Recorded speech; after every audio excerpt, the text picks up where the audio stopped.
Petroleum dealers association की जानिब से हड़ताल के ऐलान के बाद कराची समेत मुल्क के मुख्तलिफ शहरों में पेट्रोल पंप्स बंद होने की वजह से अवाम को शदीद मुश्किलात का सामना है।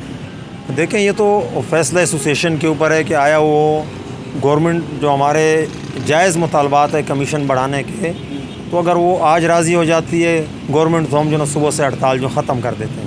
लेकिन अगर गवर्नमेंट इसमें ताख़ीरी हरबे इस्तेमाल करेगी जैसे जो ना वो कर रही है, तो फिर लाजमी है कि हम भी हड़ताल को शायद लंबा कर दें, शायद वो जो ना वो 2 दिन हो जाए, शायद वो 4 दिन हो जाए, क्योंकि हमारे जो जायज़ मुतालबा है इसमें कोई मुतालबात ना मानेंगे तब तक जो है स्ट्राइक जारी रहेगी। अच्छा, तो ये आवाम को जो शदीद मुश्किलात का सामना है, इसका आप थोड़ा आप लोगों को एहसास है आपके? सर, ये मेरा ख्याल है 1 हफ़्ते से आवाम को बताया जा रहा है कि ये मामलात हमारे साथ चल रहे हैं, हम मज़ीद नुकसान बर्दाश्त नहीं कर सकते।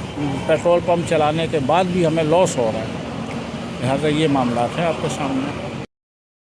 अच्छा, आप पेट्रोल भराने आए? हाँ, पेट्रोल भराने आया था मैं। इधर सारे पेट्रोल पंप बंद पड़े हुए, बहुत परेशान हैं। दूर दूर से आए हैं, मगर जो है ना कोई पेट्रोल खुला हुआ नहीं। हुकूमत को चाहिए कि ये इस पे फौरी रद्द अमल करें। ये इस बड़े परेशान है, आवाम परेशान हुई पड़ी है बहुत। ये देखिए, आवाम के लिए तो मुश्किलात जितनी हो सिर्फ आवाम के लिए होती है, और बिल्कुल बहुत मुश्किलात है। कल रात से पेट्रोल पंप पे कहीं भी पेट्रोल मिल नहीं रहा है, लंबी लंबी कतारों में लगना पड़ रहा है, और कतारों में लगने के बावजूद भी आवाम धक्के कारी, कहीं से पेट्रोल मिल नहीं रहे हैं उनको, क्योंकि तमाम पेट्रोल पंप जो है ना वो बंद हो चुके हैं। तो इसमें ये है कि मुश्किलात बहुत हो रही है, पंप बंद है और गाड़ियाँ बंद हो रही है। बस यही कहते हो इमरान खान से कुछ तो कर लो। किसी को हॉस्पिटल जाना है, किसी को किसी काम से जाना है, कोई डायलिसिस पेशेंट है, कोई किस चीज़ का पेट है, पेट्रोल पंप बंद है, हत्ता के CNG पंप भी बंद है। लोग बड़े परेशान हैं। हमारी अपील है वज़ीर आज़म पाकिस्तान से कि आवाम पे कुछ रहम खाएँ, तरस खाएँ। ये गरीब आवाम कहाँ जाए आखिरकार।